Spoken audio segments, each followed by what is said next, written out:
Bismillahirrahmanirrahim. Assalamualaikum warahmatullahi wabarakatuh.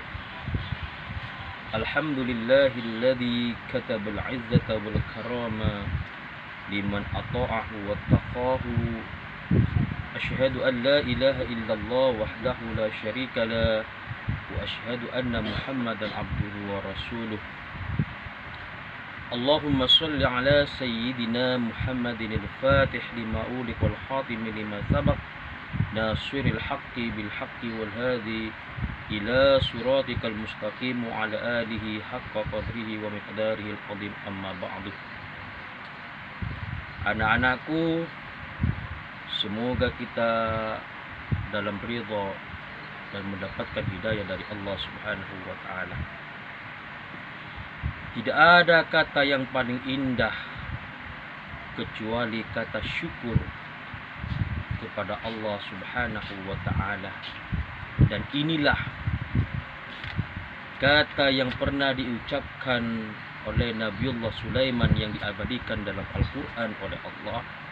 Hadza min fadli rabbi ashkuru am akfur. Semua nikmat ini adalah pemberian Allah. Apakah kita menjadi orang-orang yang bersyukur atau menjadi orang-orang yang kufur nikmat? Salawat beserta salam semoga tetap tercurahkan kepada baginda Rasul Muhammad sallallahu alaihi wasallam.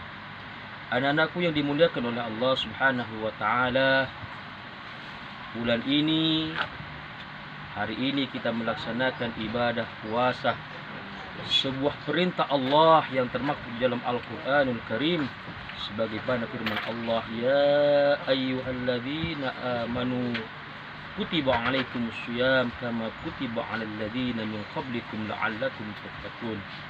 Wahai orang-orang yang beriman, telah aku wajibkan kepada kalian untuk melaksanakan ibadah puasa sebagaimana aku wajibkan kepada orang-orang sebelum kalian, agar kalian menjadi orang-orang yang bertakwa di sisi Allah Subhanahu wa ta'ala. Ada beberapa hadis yang menerangkan keutamaan ibadah puasa.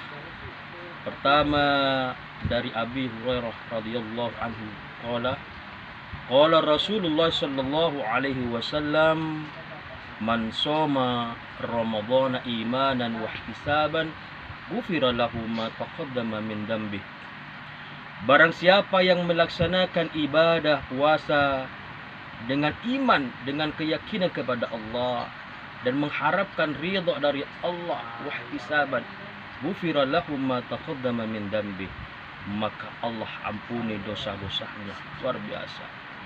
Sebuah kenikmatan yang luar biasa, hidayah, pemberian Allah yang luar biasa kepada umatnya Rasulullah yang mau melaksanakan ibadah puasa dengan iman dan mengharapkan ridha Allah, maka dosanya diampuni oleh Allah Subhanahu wa ta'ala.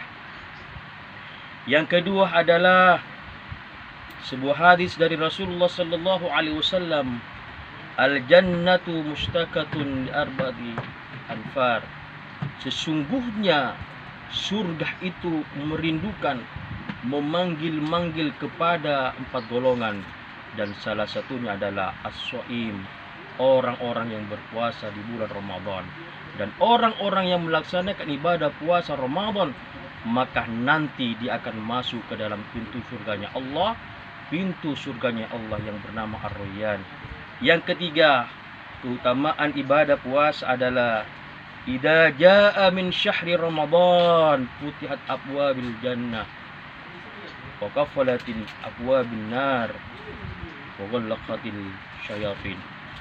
Apabila masuk di bulan Ramadan, maka dibuka pintu-pintu surganya Allah, ditutup semua pintu neraka-nerakanya Allah, dan dibelenggu, diborgol setan-setan musuh kita semua. Maka Rasulullah sallallahu alaihi wasallam, karena saking padilahnya dan keutamaannya Ramadan, Rasulullah sallallahu alaihi wasallam bersabda, "Lau ta'lamu ummati ma fi syahri Ramadan la atamannu ayyakuna kullahu sanah."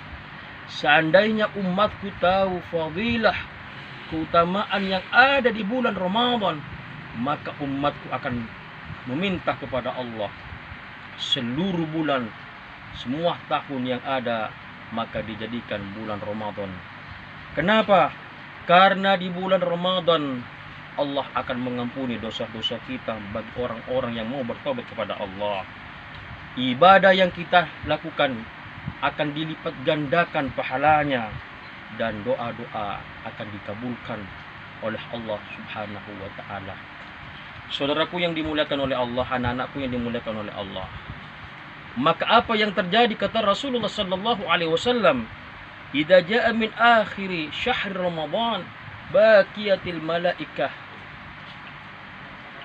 Maka kata Rasulullah sallallahu alaihi wasallam, apabila datang akhir dari bulan Ramadan, maka sesungguhnya para malaikat-malaikat Allah, langit dan bumi semuanya menangis akan ditinggalkan bulan suci Ramadan. Anak-anakku, Ramadan sebentar lagi tamu agung Allah yang hari ini datang kepada kita akan meninggalkan kita semua. Pertanyaannya adalah, seberapa banyak ibadah kita kepada Allah Subhanahu wa taala? Karena tidak ada jaminan tahun depan kita masih bertemu dengan ibadah bulan Ramadan. Anak-anakku yang dimuliakan oleh Allah, mari terus semangat ibadah kepada Allah, melaksanakan ibadah puasa. Semoga kita nanti menjadi orang-orang yang menang di dalam melaksanakan ibadah puasa, menjadi orang-orang yang kembali fitrah suci di hadapan Allah. Itu saja yang dapat saya sampaikan. Terus semangat ibadah kepada Allah. Semoga kita termasuk hamba-hamba Allah. Assalamualaikum warahmatullahi wabarakatuh.